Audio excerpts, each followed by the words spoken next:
Okay, my friend, let's talk about the 3 most important strumming patterns that you need to know as an acoustic guitarist.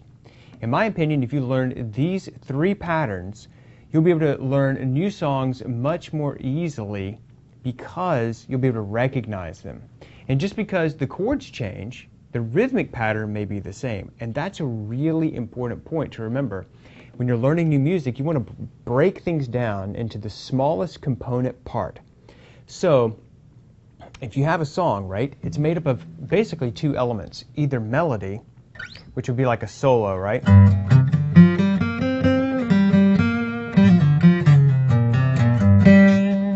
And then harmony, which would basically be the chords. Okay, and then really the third part is rhythm.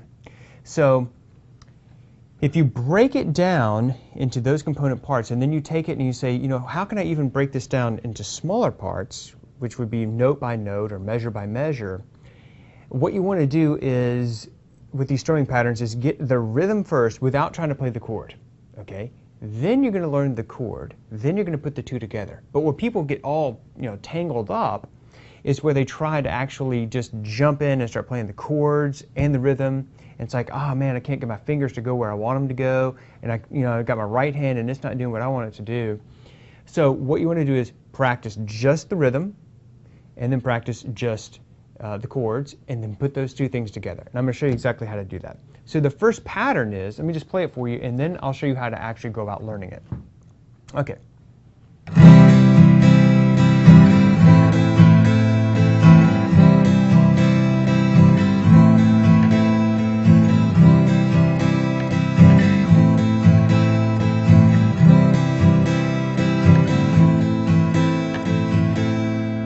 Okay, so the pattern is down, up, down, up, down, up. Okay, down, up, down, up, down, up. Now, before we do that, before we even do that, let's just tap the rhythm, which is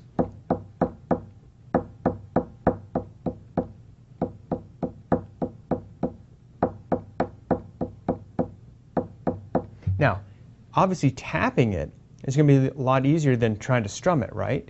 Which will be a lot easier than trying to strum it and play the chords. See how I'm breaking them down into small parts?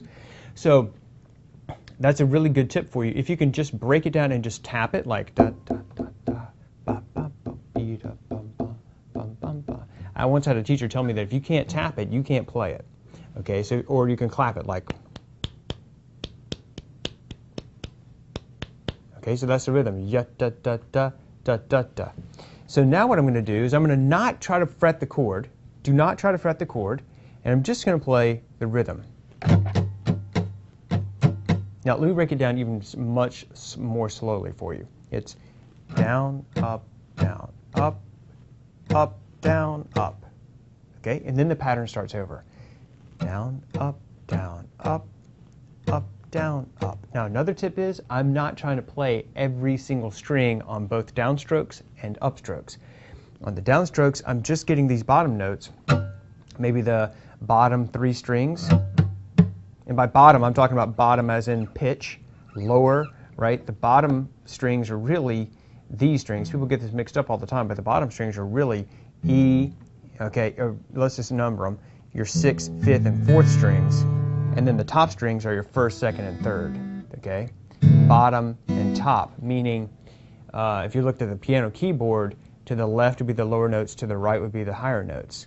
Okay, the bottom notes, in other words, the lower notes, are really these strings, and the top notes are the higher ones. Okay, so what I'm doing on the pattern is, on the downstroke, I'm just grabbing the bottom strings, and then on the upstrokes, I'm just grabbing the top strings. So that's how I'm going down, up, down, up, down, up, down, up, down, up, down, up, okay? And see how I'm leaving a space between the measures right now, because all I'm trying to do is get the chord change. Down, up, down, up, down, up, okay? Now I think about it, and I'm like, okay, where do I go next? Okay, all I got to do is move that ring finger over here, boom. Okay, and by the way, those notes that don't change are called pivot notes. Pivot notes. Okay, and then on this one I'm going to go down, up, down, up, up, down, up. Okay, now where do I go? Oh yeah, these are pivot notes. They don't move, and so I take this finger and I go back here.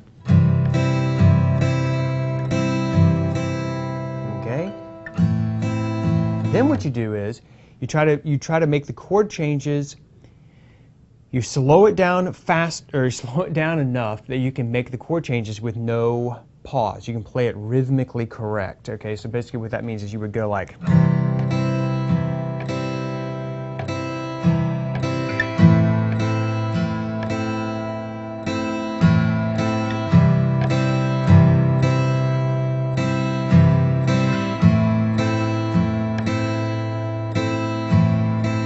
Okay, then once you can do that, you just speed up the tempo.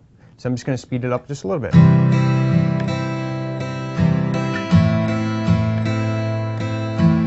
Okay, with me?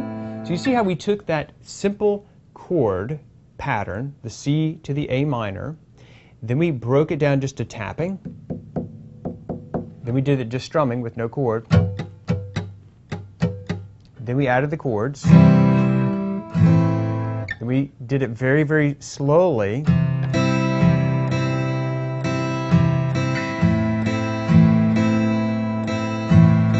then we sped it up.